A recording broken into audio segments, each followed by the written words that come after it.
metaphor that you use sometimes, that the Earth is round nowadays, and it was flat 1,000 years ago.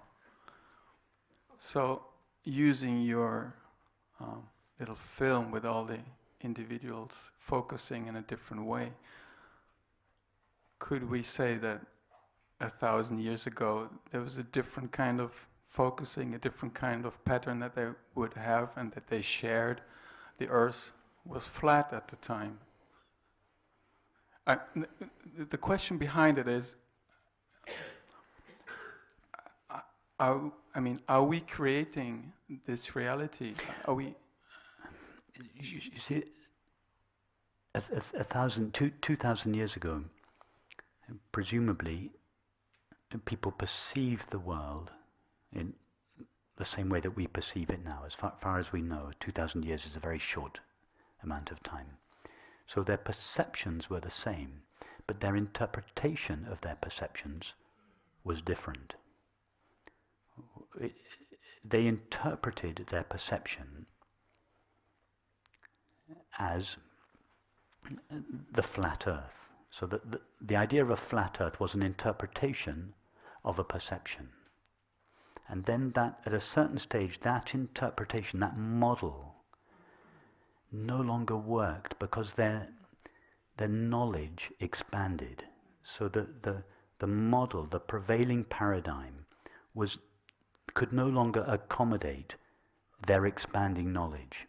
The prevailing paradigm had to crack, it had to break and be replaced by a larger model, a paradigm that was more able to accommodate their expanding knowledge. And then it happened again when they realized, no, it's not a geocentric, the Earth is not the center of the universe, that the Sun is. Again, the prevailing paradigm that had served humanity very well up until then. Humanity had been able to do all it wanted to do up until the middle of the 16th century. And then the geocentric model was too small to accommodate humanity's expanding knowledge. So again, the paradigm cracked, and we had to have a larger model. The Sun is the center of our universe. And we have now got to another crisis moment where our model, our materialistic model, which has served humanity reasonably well, provided incredible medicine, computer, aviation, etc. This materialistic model that has, in some respects, served humanity very, very well, is no longer able to accommodate our expanding knowledge. It has to crack. And in fact, it is cracking. Look around. Look at the world. Look at what's happening in the world. Look at the institutions that are crumbling. Look at the conflict between nations. These are the signs that our paradigm can no longer accommodate our knowledge. So the prevailing paradigm has to crack and give way to a larger idea. Then this larger idea, I would suggest, is the consciousness-only model. And scientists are onto it. They have taken a slight U-turn. Not a U-turn, they've taken a slight... they've gone up a cul-de-sac, in my opinion. At the turn of the last century, the founders of quantum physics, Max Planck and Niels Bohr, and all these people realized that observation plays a part, affects the observed. So this was the first time when scientists said that observation, that is mind or consciousness, has something to do with the state of physical reality. So there was this admission that there is a connection between mind and matter. And then this idea went underground for most of the last century. But now it has resurfaced again. Consciousness again is on the map in a big way for scientists with this question, the hard problem of consciousness. How does consciousness come out of matter? And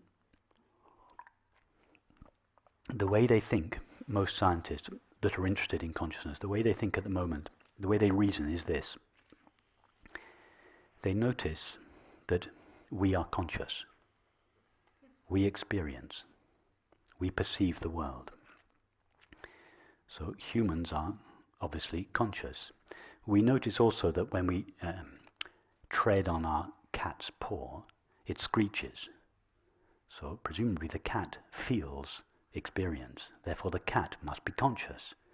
So not only humans have consciousness, but cats and dogs and chickens and fishes. When you fish them out of the water, they don't like it.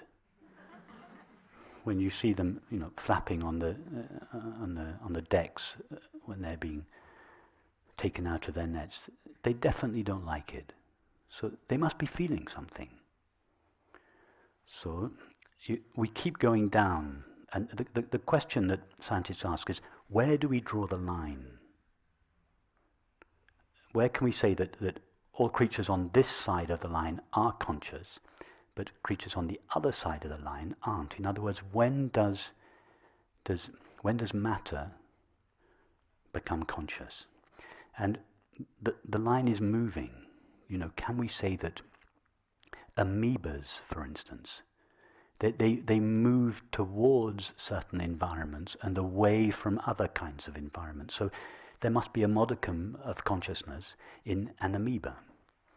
Plants also are attracted towards the sun. So can we say that plants have a degree of consciousness? So this is the way the thinking is going at the moment. The line is shifting more, and now the new idea is that everything has a degree of consciousness. It's called panpsychism. Pan in Greek meaning all or everything, and psyche meaning mind. In other words, everything has mind, or everything has consciousness. And the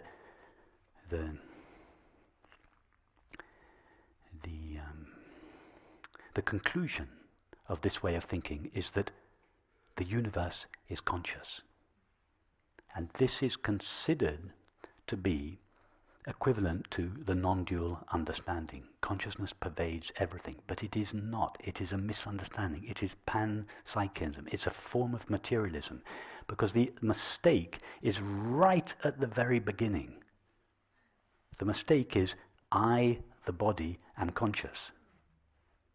This is where the scientist starts. It is the body, it is I, the body, that am aware. It is me, this body, that is aware of this room. Once you start there, you're building your house on sand. Everything you think downstream, sorry, I'm mixing my metaphors there. Everything you think after that initial thought is going to contain the original mistake within it. If we think either body is conscious, then we're going to think dogs are conscious. Then we're going to think cats are conscious. Then chickens and fishes and amoebas and plants and cars and pavements and lampposts and houses. And eventually we'll think the universe is conscious. No, the universe is not conscious. Lampposts are not conscious. Computers are not conscious and never will be. Amoebas and flowers and dogs and cats and human beings are not conscious. Only consciousness is conscious. Only awareness is aware. And this, so science at the moment has gone down a cul-de-sac of panpsychism and come to this conclusion: the universe is conscious. So at some stage they'll discover that it's a cul-de-sac. They'll come back to the original assumption, I, the body, am aware. And they'll explore the experience. Who is it that is aware? It is not the body that is aware, it is awareness that is aware. And then if they start building their model on that fact of experience, as we have been here, that's what we've been doing. We've started with the fundamental fact of experience. Awareness is aware. And we've built our model on that, and showing that everything that appears in awareness, is known by awareness, and is made of awareness. So when we hear things like everything is pervaded by consciousness. And we even read this in the Bhagavad Gita, everything is pervaded by awareness. It is a statement like that is a concession. In the case of panpsychism, it's just a misunderstanding. But in the Bhagavad Gita, they knew better. So why, we might ask, did they make statements like, everything is pervaded by awareness? It's a concession to the mind that believes there is a multiplicity, there are a multiplicity and diversity of things. As a concession to that belief, we can say all those things are pervaded by consciousness. But everything is not pervaded by consciousness. There are no things to be pervaded by consciousness. No one would ever say the landscape in a movie is pervaded by the screen. There is no such thing as a landscape to be pervaded by the screen. There is just the screen, which is modulating itself as the landscape.